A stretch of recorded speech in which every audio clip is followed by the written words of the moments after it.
De-stressing for the NHS with your host, Dr. Phil Parker.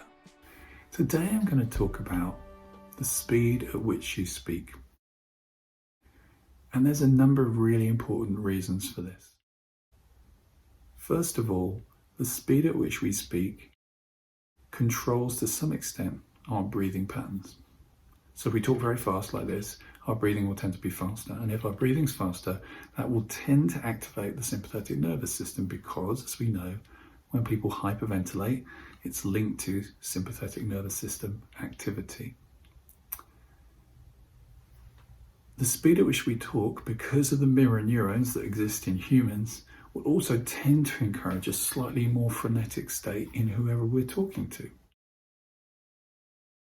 We will also tend to have a kind of default speed that we speak at. You'll know people who speak a lot slower than you, and you'll know people who speak faster than you. The speed at which we speak can be changed. So sometimes I can speak very, very fast, which is my kind of default position, but also I can change the speed of my voice to slow down.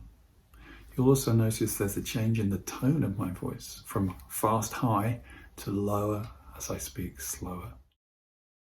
Speaking slower doesn't mean speaking fast but with bigger pauses like this. So we can speak fast and slow.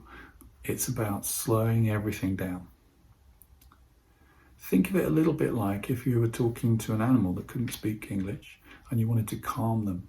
How would you speak? Well, naturally you'd speak slowly.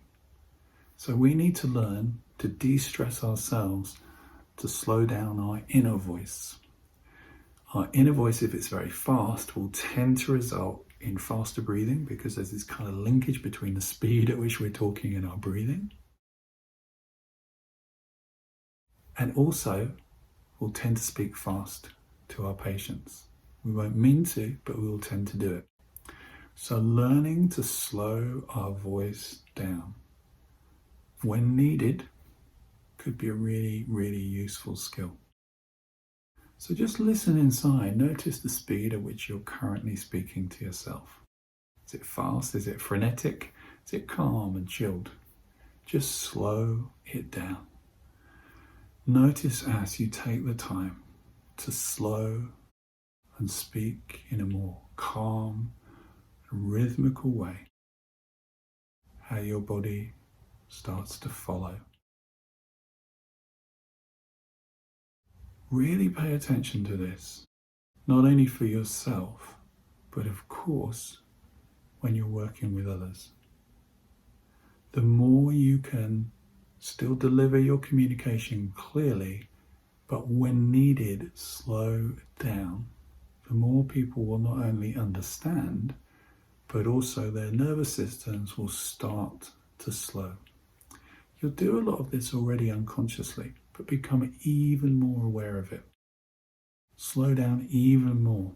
Whenever I teach people this, they think they're talking slow when they're talking like this, because normally they talk like this. So it's taking it even more slowly when needed.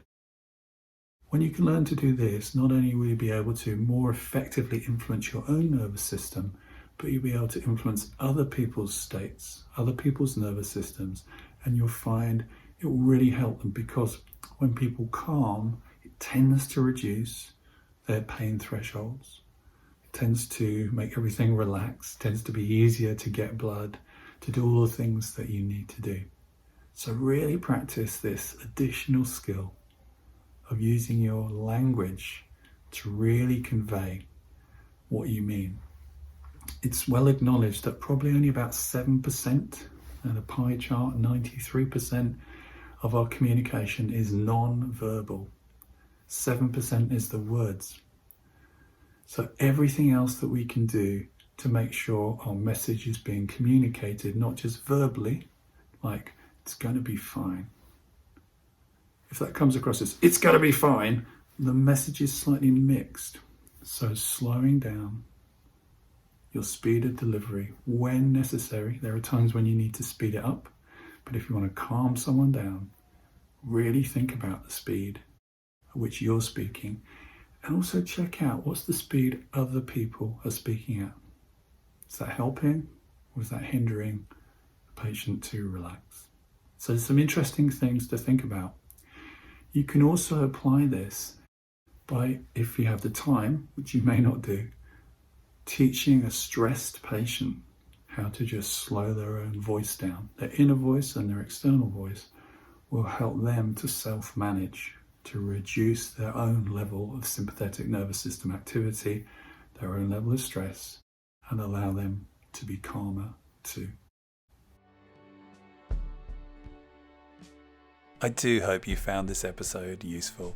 Please do share it widely with your friends and family, and thank you for everything you do.